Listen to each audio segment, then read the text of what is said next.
জুমার দিনের কিছু সুন্নাত আছে, শুনবেন না দোয়া করে ফেলবো? এই সুন্নাত গুলো শুনে আমরা বিদায় নিব, চিল্লায় পড়েন ইনশাআল্লাহ। জুমার দিনের প্রথম সুন্নত হচ্ছে জুমার দিনের ফজরের নামাজটা জামাতে পড়া। সবাই কয় খাইছে, হুজুরে ধরছে জায়গা মতো, আসল জায়গায়। জুমার নামাজের প্রথম সুন্নত হচ্ছে ফজরের নামাজটা কি পড়া? জামাতে। আফদালুস সালাওয়াত ইনদাল্লাহি সালাতুল ফাজরি ফি ইয়াউমিল জুমআতি ফি জামাআহ।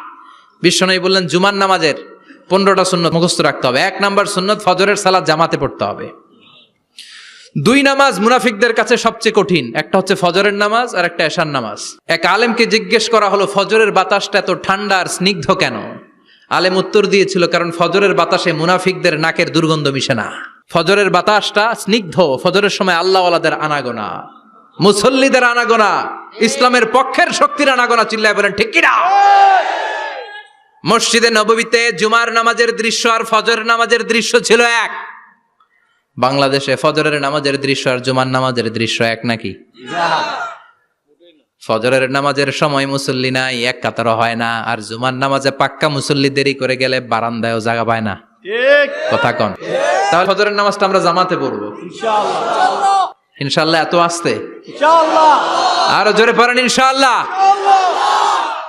মনে থাকবে?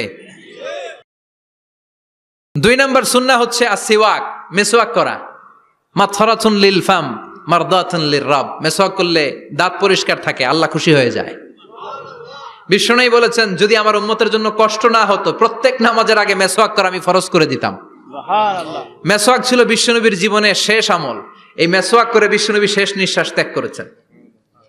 আপনার নবী, আমার নবী, ওনার জীবনের সর্বশেষ আমল ছিল কি? সুবহানাল্লাহ কইবেন না? বিশ্বনবী জাইতুনের ডাল দিয়ে মেসওয়াক করতেন। বিশ্বনবী বলতেন, নি'মা সিওয়াকিয়া জাইতুন ফাইন্নাহু সিওয়াকি ওয়া সিওয়াকুল আমবিয়া মিন ক্বাবলি। জাইতুনের ডালের মেসওয়াক কতই না ভালো, কারণ এটা দিয়ে আমিও মেসওয়াক করি, আমার আগে সব নবীরাই জাইতুনের ডাল দিয়ে মেসওয়াক করেছে। সুবহানাল্লাহ। 3 নাম্বার হচ্ছে দুহুন, তেল মালিশ করবেন। বিশ্বনবী জাইতুনের তেল চুলে আর গায়ে দিতেন। বিশ্বনবী বলতেন, ওয়াদ্দাহিনু ফাইন্না ফিত তাদহিনে বারাকাত। তেল খাও, তেল দাও, তেল মালিশ করো, তেলের ভেতরে আল্লাহ বরকত ঢুকাইয়া দিছে। তেল দিবেন তো? 4 নম্বরে আত্তিব, জুমার দিনে সুগন্ধি লাগিয়ে যাওয়া সুন্নাত। লাগাবেন? লাগাতে রাজি আছেন? বিশ্বনবী বলতেন, এই দুনিয়ার 3টা জিনিস আমার কাছে সবচাইতে প্রিয়। হুব্বিবা ইলাইয়া মিন দুনিয়াকুম সালাস। 1 হচ্ছে আন-নিসা, নারীদেরকে আমি পছন্দ করি। 2 হচ্ছে আত্তিব, সুগন্ধি লাগাতে আমি পছন্দ করি। বিশ্বনবীরে কেউ সুগন্ধি হাদিয়া দিছে, বিশ্বনবী নেয় নাই, এরকম কোন ঘটনা ঘটে নাই। আল্লাহু আকবার। কুররাতু আইনি ফিস সালাহ। নামাজের মধ্যে যখন আমি দাঁড়িয়ে যাই আমার চক্ষুটারে ঠান্ডা করে দেয় কে? আবার বিশ্বনবী বলতেন, আরবাউন মিন সুনানিল মুরসালিন। 4টা সুন্নাত সব নবীদের সুন্নাত। 1 নম্বরে আল হায়া, মানে লজ্জা। আরেক বর্ণনা এসেছে আল খিতান, মানে সুন্নাতে খাতনা, এটা সব নবীদের ছিল। আর সেওয়াক, সব নবীরা মেসওয়াক করেছেন। আত্তিব, সব নবীরা আতর লাগিয়েছেন। আর নিকাহ, সব নবীরা বিয়েও করেছেন। চিল্লায় পড়েন আল্লাহু আকবার। আর লিবাস আহসানা সিয়াব, সুন্দর জামা পরা। নট নেসেসারি যে নতুন জামা হতে হবে, পুরাতন জামাও ধুয়ে আয়রন করে পরলে একটা সৌন্দর্য আছে না নাই?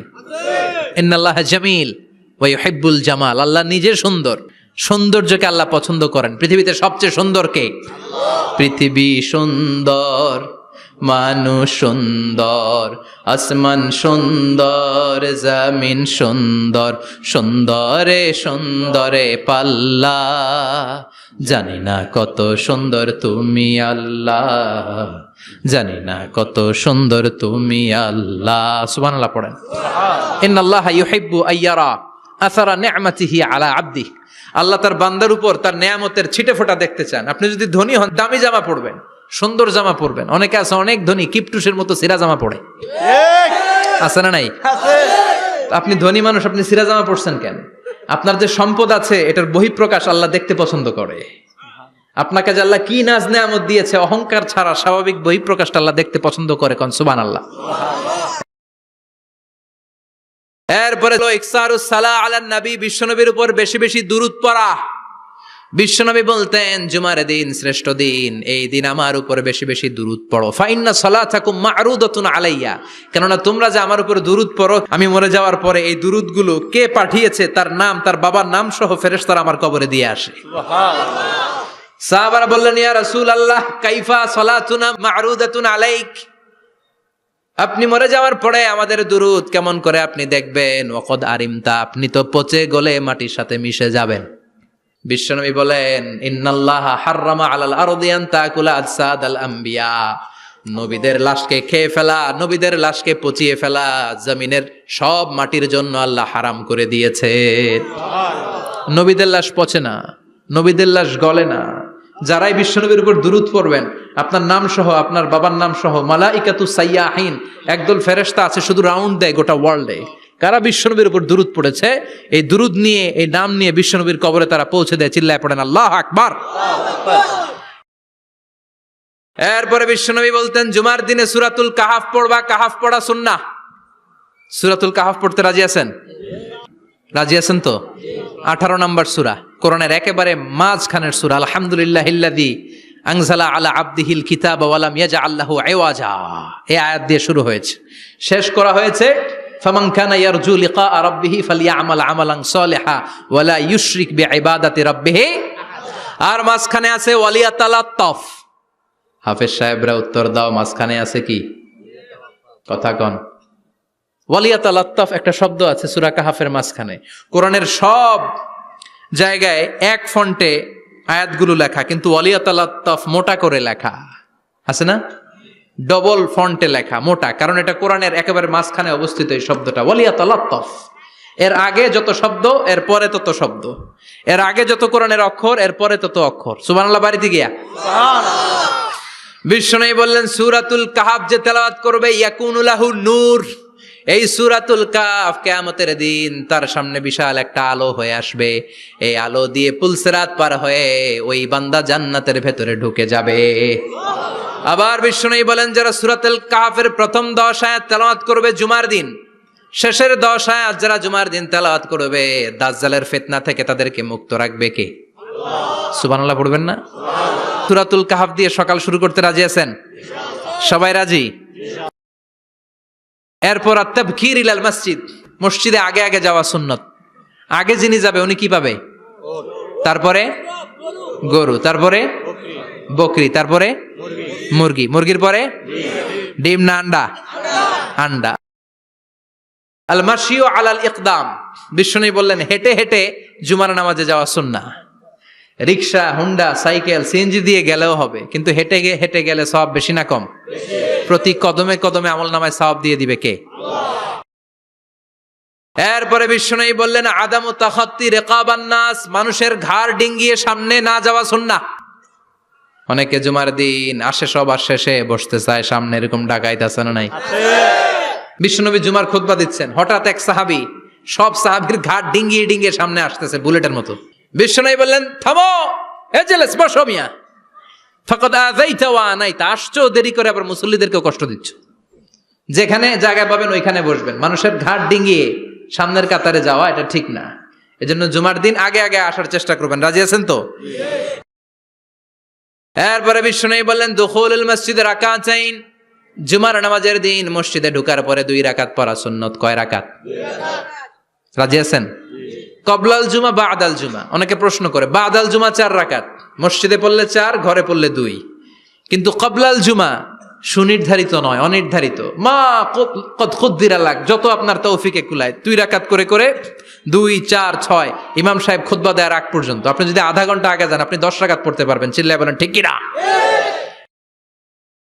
এরপরে বিশ্বনবী বললেন ইনসাত, চুপ থেকে খুতবা শুনবা। জুমার খুতবার সময় কথা বলা যাবে নাকি? কথা কন।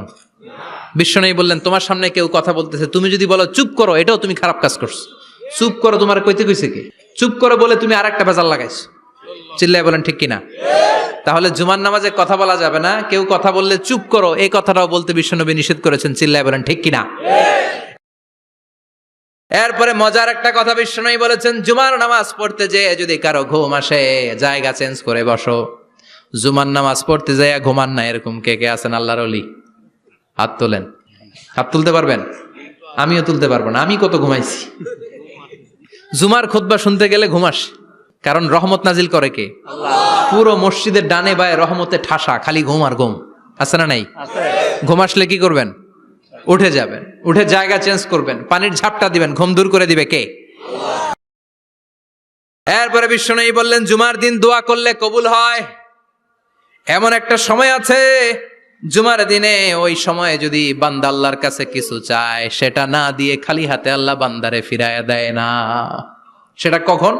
অনেক ইখতিলাফ আছে, বেশিরভাগ মুহাদ্দিসিন বলেছেন জুমার দিন আসরের নামাজের পর থেকে মাগরিবের আগ পর্যন্ত, বিশেষ করে মাগরিবের আগের আধা ঘন্টা, এই সময় আল্লাহর কাছে বান্দা যদি কিছু চায়, এই দোয়া আল্লাহ ফিরিয়ে দেয় না। এই 15টা সুন্নাত আমল করা যাবে তো? সবাই রাজি? জুমার খুতবা মনোযোগ দিয়ে শুনবো তো? আগে আগে আসবো তো?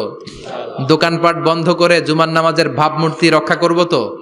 খতিব সাহেব যারা আছেন, জুমার আলোচনাটাকে আরো কনস্ট্রাকটিভ ওয়েতে নেন। সব বন্ধ হবে, জুমা বন্ধ হবে। তাফসির মাহফিলে 144 ধারা আছে না নাই? জুমার মাহফিলে আছে? জুমার দিন 144 জারি করছে ওই মসজিদের জুমায়, কোনদিন শুনছেন?